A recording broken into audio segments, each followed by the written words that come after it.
IgM, IgA,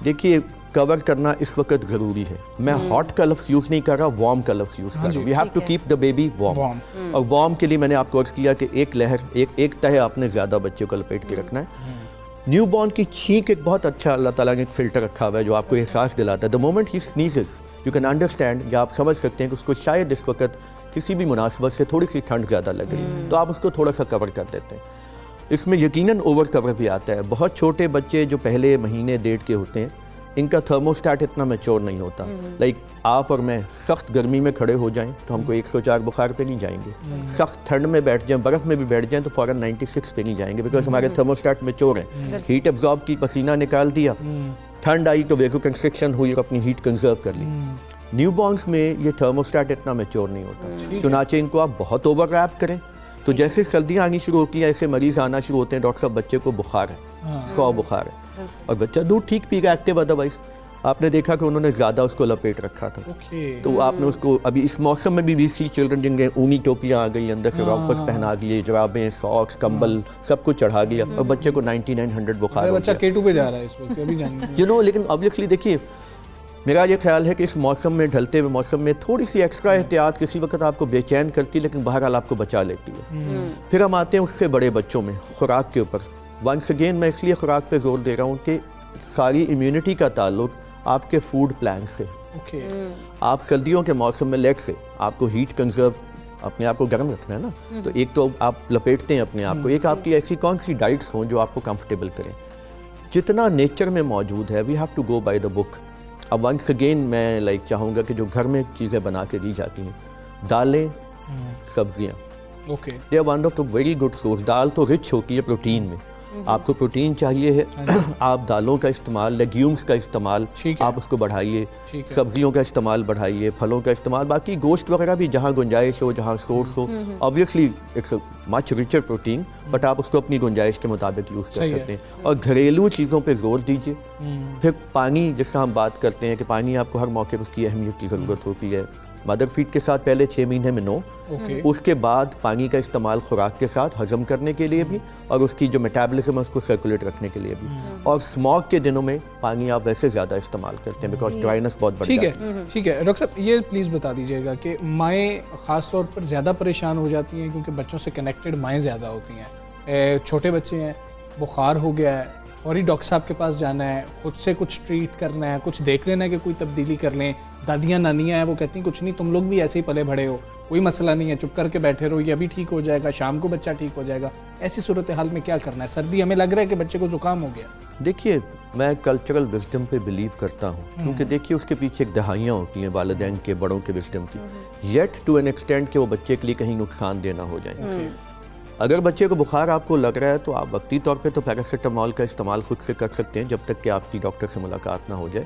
لیکن معالج سے رابطہ کیے بغیر خود سے دوا دینا اس سے آگے کی, خاص طور پہ آپ دیکھیے over the counter anti biotic use بہت زیادہ ہے. اب ہر شخص تھوڑے سے 99 بخار کے ساتھ, جبکہ وہ وائرسز کی وجہ سے ہو رہا ہوتا ہے, اس میں بے شمار اینٹی بائیوٹک کا یوز کرتے ہیں. یہ تمام دوائیاں ہمارے بچوں کے معدے میں, پھر جگر میں, پھر کڈنی میں جاتی ہیں. Before we use them we have to think about them. اور پھر آپ کے جو انٹسٹائنز ہیں اس میں آپ کے بہت سارے ہیلدی جرمز ہیں جو آپ کے سسٹم کو, میٹابلزم کو بیلنس پہ رکھتے ہیں. آپ بے جا یوز دوائیوں کا کرتے ہیں تو بچوں کے وہ جرمز ڈیمیج ہوتے ہیں, آپ کا بیلنس خراب ہوتا ہے. تو لوگ بہت آپ سمجھیے کہ پچھلا نسخہ اٹھا کے استعمال کر لیتے ہیں, اور خاص کر گلا خراب کا تو ذہن میں آتے ہی سوچے سمجھے بغیر اینٹی بائیوٹک کا یوز ہوتا ہے جو سیف نہیں ہے. لیکن یہ کہ آپ معالج سے رابطہ کیجئے. یقیناً ڈاکٹر جہاں خود کو دوائی پرسکرائب کرتا ہے اس کی ذمہ داری ہے پھر کہ وہ خود کیوں پرسکرائب کرتا ہے. لیکن یہ کہ خود سے آپ جب کرتے ہیں تو اس کے نقصانات ہوتے ہیں. اور نزلہ زکام جب آپ کو آئے تو ایک تو آپ تھوڑا سا بچے کو لپیٹ لیجئے, بیکاز وہی جراثیم جو ناک گلے میں ہے وہ بہت آسانی سے پھیپھڑوں میں ٹریول کر جاتا ہے چھوٹے بچوں. تو وہ کہتے ہیں ڈاکٹر صاحب نمونیا کیوں ہو گیا, ہمارے پاس آج کل نمونیا بے شمار آ رہا ہے. وہ کہتے ہیں جی کہاں سے آیا جراثیم. جو جراثیم ایک بڑے میں, گھر میں ایک بڑا آیا اس کو نزلہ زکام ہے, وہ احتیاط کرے بچے کے ساتھ, اپنے ہاتھ زیادہ دھوئے, بچے سے تھوڑا فاصلے پہ رہے تاکہ بیکاز جو چیز اس کے لیے نزلہ زکام ہے اس کے ڈیفینسز اچھے ہیں, اس کا جراثیم آگے پھیپھڑوں تک نہیں جائے گا, وہ چیز چھوٹے بچے میں بہت جلدی لنگس میں جا کے نمونیا کی شکایت بہت زیادہ ہوتی ہے نا. تو آپ کو ہینڈ واشنگ, جو کامن ہائیجین کی چیزیں ہیں اس کو استعمال کیجیے, تھنگس ورک. اچھا ٹھیک ہے. اچھا ڈاکٹر صاحب، جس طرح سے اب ہم نے یہ نیو بورن وغیرہ کی ہم بات کر رہے ہیں، ان کی کیئر کی ہم نے بات کریں، اس سے جو ہم اگر بڑے ایج گروپ کی بات کر لیں، جو مطلب اگر 2 سے ہم 5 سال کی عمر کے بچوں کو دیکھ لیں تو ان میں بہت زیادہ ہوتا ہے کیونکہ وہ بھاگ دوڑ رہے ہوتے ہیں، وہ بیٹھ بھی نہیں رہے ہوتے ٹیک کر، تو پھر ان لوگوں کی کیسے احتیاط کی جائے؟ ان کی کیا لیئرنگ اور زیادہ کر دینے چاہیے، یا پھر اور جیسے ان کے فوڈ وغیرہ میں ان کو کیا چیزیں دینی چاہیے؟ دیکھیے بچے کیونکہ میں اکثر بہت بچے ہوتے ہیں وہ بچوں میں بچے نا نہیں کھا رہے ہوتے بچوں میں بہت پیٹرول ہوتا ہے، ان کی ایفیشنسی جتنا بھی مشینوں مہنگا سے ہوتا ہے۔ زیادہ ہے، ان کی ایفیشنسی ان میں تھوڑا آپ پیٹرول ڈالیں یہ زیادہ پروڈیوس کرتے ہیں ورک۔ آپ بچوں کو ایکٹیویٹی سے مت روکیے، ہم پہلے ہی اس مشکل کا شکار ہیں، جو ہم اپنے بچپن میں اس کو امیجن کرتے تھے کہ بہت بچے گلیوں میں کھیلتے تھے، اب جو وہ کنسرنز ہیں اتنے کم ہو گئے، بڑے ہو گئے ہیں، سیکیورٹی وغیرہ، لوگوں کی پریشانیاں یا لوگوں کا خوف بڑھ گیا، تو آپ گھروں میں بھی ان کو ایکٹیویٹی روکیں گے تو مسائل ہوں گے۔ Let them be free, number 1۔ لیئر آبویسلی جب ایک بچہ بھاگ دوڑ کر رہا ہے تو وہ ایوریج لیئر پہ رہ سکتا ہے، ٹھیک ہے، لیکن یہ کہ آبویسلی جب ٹھنڈ بڑھتی جائے گی تو آپ کی ایک سبجیکٹو، اس کو میں اس وقت لمٹ نہیں کر سکتا کہ آج ہی آپ جا کے بچے کو آپ اپنی کمرے کی مناسبت سے، اپنی جگہ کی مناسبت سے بچے کو آپ ریپ کریں، لیکن بھاگتا دوڑا بچہ سویٹ کر رہا اور آپ نے اس کو جرابیں بوٹ پہنا رکھے وہ درست نہیں ہے، ٹھیک ہے۔ اور باقی لائک خوراک کی جہاں تک بات آتی ہے، ہوم میڈ فوڈ پلیز، اور زیادہ سے زیادہ سبزیاں، سبزیوں کا میں اس لیے اس کو ہائی لائٹ کر رہا ہوں، there are 5 groups of foods, اناج پہلا، گندم، چاول، مکئی، جو، سبزیاں دوسرا، ایک روٹ ویجیٹیبلز ہوتی ہیں، روٹ کا مطلب ہوتا ہے جو زمین میں، گاجر ہے، مولی ہے، آلو ہے، جس طرح لائک ادرک ہے، لہسن ہے، اور اس طرح کی، پھر جو آپ کی لائک گرین لیفیز کے علاوہ پالک ہے، اس میں آئرن بہت زیادہ، یہاں میں اس لیے آئرن کی بات کروں گا کہ آئرن پہلے 2 سالوں میں بچوں کی برین ڈیولپمنٹ کے لیے بہت امپورٹنٹ ہے۔ اب آئرن والی ڈائٹ جو ہے وہ اگر آپ گوشت پہ آ جائیں تو obviously مٹن ہے، چکن ہے یا ایگ ہے، اگر آپ سبزیوں پہ آ جائیں تو پالک ہے، بروکولی ہے، مٹر ہیں، ایون آلو جو بیکڈ ہوتے ہیں اس میں، اگر آپ دالوں میں آ جائیں تو لوبیا، جتنے بینز ہیں، کڈنی بینز، بلیک آئی بین جس طرح لوبیا ہے، سویا بین، سفید چنے ہیں، ثابت مسر کی دال، ان سب میں آئرن بے شمار ہے، تو آپ کو ان کے ساتھ آئرن کا استعمال یا ڈائٹ کا گھر کی بنی ہوئی چیزوں کا استعمال بڑھائیے، اور فیڈر زیادہ استعمال مت کریں پلیز۔ دیکھیے آپ کا ریشیو بیلنس ہوتا ہے، میں نے 5 فوڈ گروپ میں سے ابھی 2 بتائے ہیں، پھل تیسرا ہے، پروٹین چوتھا ہے، فیٹ 5واں ہے۔ ڈیری آئٹمس جو ہیں آپ کی، جس میں سے اگر آپ گائے کے دودھ میں سے مکھن، دیسی گھی، پنیر سب اس میں سے نکلتا ہے، تو آپ اس کا استعمال بھی کر سکتے ہیں۔ آپ کے پروپورشن میں آہستہ آہستہ کوئی 35% اناج کا استعمال ہے، کوئی اس کے علاوہ 20% سبزی کا استعمال ہے، پھر کوئی 15-20% پھل کا استعمال ہے۔